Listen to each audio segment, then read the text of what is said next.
Hello everyone, this is Lucas with part 4 of my bicycle house build. I know I said I wasn't going to show the canopy, but I decided I'm going to show this anyway because, I don't know, might give somebody out there some ideas.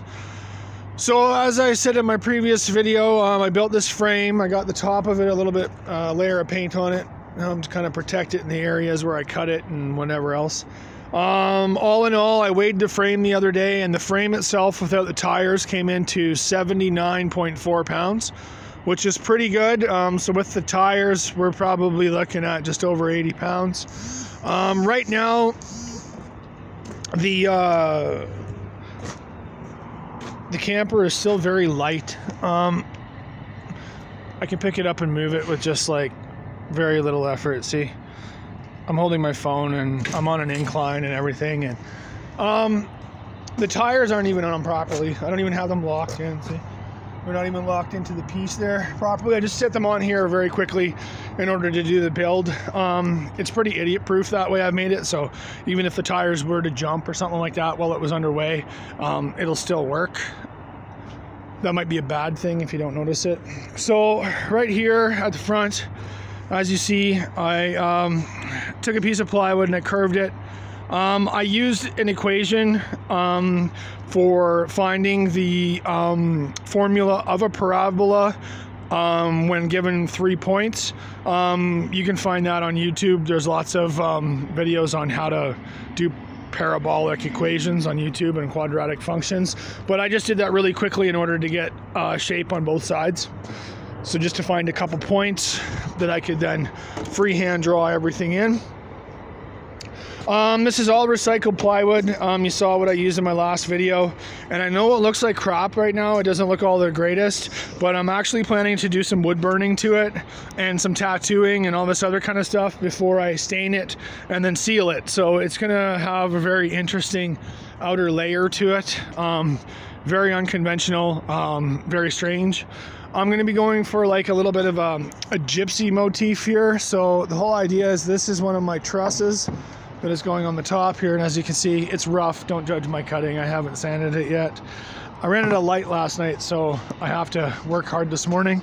The whole idea is I'm going to be making the roof in an arc across the back, and I'm also going to be putting a step on the back here, which is, you know, indicative of a gypsy car type deal. They also have some nice fancy flares and dingle balls and maybe some other stuff I'll put on it, but I don't think so. The canopy is not attached to the frame yet.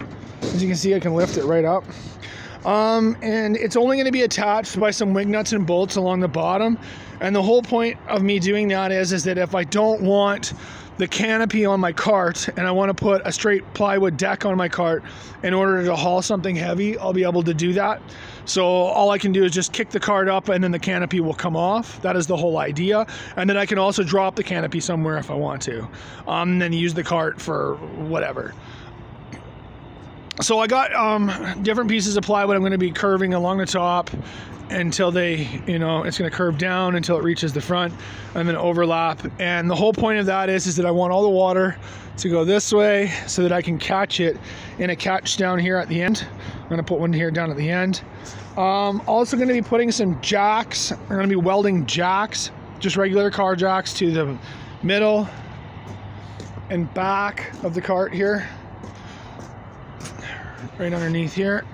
And the whole reason behind that is that when I'm camping or wherever I'm at, I drop the jacks and then the cart doesn't move anywhere, and then it gives those extra 2 points of stability on top of the tires. This has been kept as light as possible so that you pretty much can't have somebody in it when it's underway, but you can only have somebody in it when the jacks are down. I did that to save as much weight as possible. I got to do a couple more little tweaks to the bottom here. I'd use the self-tapping screws, which are holding, but I want bolts instead. Bolts are going to be better. So inside, there's lots of room inside. Like if I go, you're sitting down, there's actually quite a bit of room. You can see I got my outstretched hand here and I'm on the outside of the cart. So there's a lot of room in here. Like it goes back. This line here is pretty much on the floor, and you can see I have all this extra space here.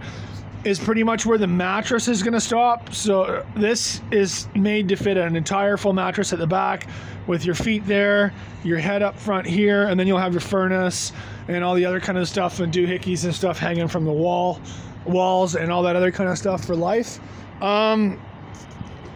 Yeah, as I said before, I'm using recycled plywood, and I know this plywood's really stained and it doesn't look the greatest, but I learned from a friend of mine how to do wood burning, and I'm going to hit this with a tiger torch in places and stuff like that, just to kind of like even up the staining all the way around the edges, and then together with the tattoos, it should look you know, pretty decent. It's going to look different, that's for sure. It's not going to look like anything else out there.